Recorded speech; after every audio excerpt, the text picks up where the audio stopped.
From WDTN, this is Operation Football.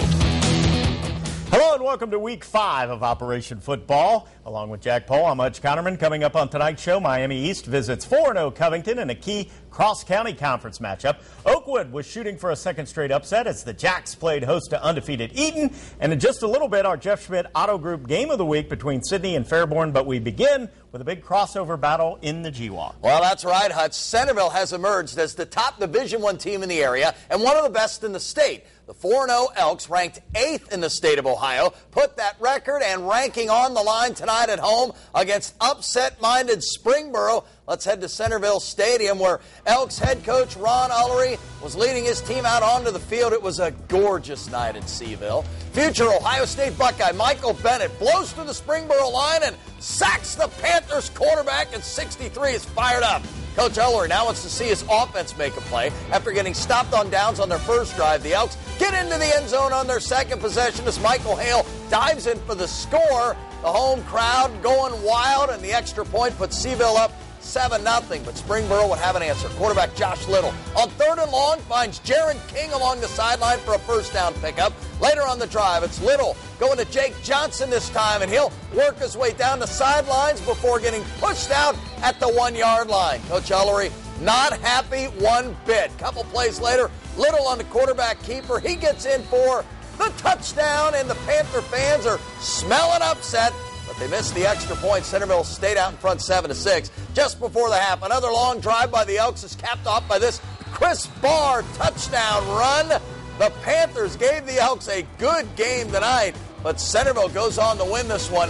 Final score, 28-13.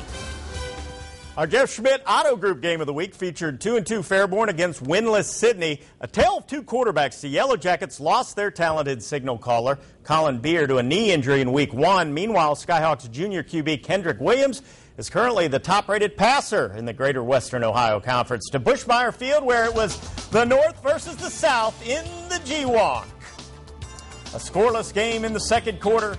Fairborn on the move, and it's that junior QB, Kendrick Williams, rolling out and firing a strike to Billy Jackson, who's knocked out of bounds a couple plays later. The handoff goes to Terrell Miller, and the junior running back isn't going to stop until he carries it 10 yards for the touchdown. Now, when you score, pick your guy up when you're celebrating. Don't knock him to the ground. Look. Hey, whoop, whoop. You know what? The Skyhawks faithful, though, they were loving the early lead. Sydney's offense trying to get in sync, but here the pass is going to be picked off by Fairborn junior defensive back T.J. Tillman, and Coach Roy Toby loving his team's energy. But the Sydney defense buckles down. Check out this hit by the junior. Ken Powers. Credit the Jackets lineman with a QB sack. At the break, Skyhawks in front 7-0. Now the players aren't the only ones with good moves. Check out the Fairborn band at halftime. Grooving and moving, and you know what? I could never do them, but they can do them. The splits. Sydney coach Dan Carnes says this game is always close, and tonight was no exception. A lot of hard hitting in this one. Sydney quarterback Zane Lewis on the keeper, picking up yards, but he gets tagged by Fairborn's A.J. Wagner. Ouch! Lewis would leave the game, but never poke a beehive. Because you know what? It makes him mad. The Yellow Jackets started buzzing. Senior captain Aaron Burns busting through the middle of the line for a nice gain. The run sets up this fourth quarter touchdown. The sophomore Shane Gill from 1 yard out. But on the extra point attempt, the snap right here is low, hits the ground, so they're going to have to go for 2. But the Skyhawks defense, well, they're going to snuff it out. And you know what? That's the difference in this ball game. Fairborn defeats Sydney 7-6 with the win. Steve Van Gorder from Jeff Schmidt Auto Group improves to 4-1. Yours truly falls to 2-3. Our thanks to Fairborn Athletic Director Jim Smurs and all the great fans at Fairborn and Sydney who turned out for our Arby's tailgate party. We had a great time. All right, Hutchie, undefeated Eaton at Oakwood tonight. The Jacks hoping to be playing a winning tune in this one, but the Eagles get it going early. Quarterback Cole French goes to T.J. Woods, and this play is going to pick up huge yardage. Now, their moms and dads and friends are going to love hearing their names tonight because we're going to call them all night long. Moments later, it's Nathan Clark, however, finishing off that drive with this 10-yard touchdown run, 7-0 Eaton. Now later, it's Cole French and T.J. Woods hooking up again. Check out the catch by Woods deep into Oakwood territory and making some nice moves for a couple extra yards. The Eagle combination of French and Woods was unstoppable tonight as the two hook up again, this time for the touchdown. And That made it 14-0. Eaton's offense just powerful tonight. Most of the night, Woods was making the plays. However, here, it's Nathan Clark taking it to the house for another Eaton touchdown. The Eagles improved to 5-0 as they beat Oakwood tonight. Final score 31-6.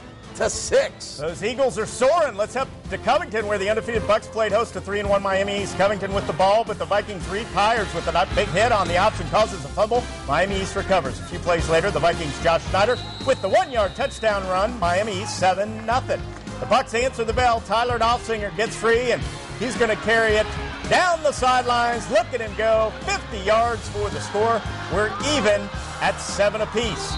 Miami East back on the move. Josh Schneider again. This time a nice run. He takes it to the 1-yard line. And on the very next play, the Vikings score to regain the lead. The Vikings on offense again. However, this time the pass is picked off by Sam Arich. The turnover turns into points for the black and white. Tyler Knopfsinger with another big gainer. He was getting it done tonight. He takes it down to the 5. Covington would score on the next play to tie it up. Knopfsinger, a one-man wrecking crew here. A couple nice moves, and he is into the end zone. Check it out. Covington wins in overtime.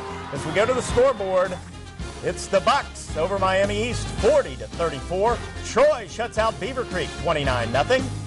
Bellbrook, a 3-point winner over Franklin, 16-13 in double overtime.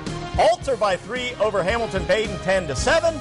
And Tecumseh, big over Graham, 49-12.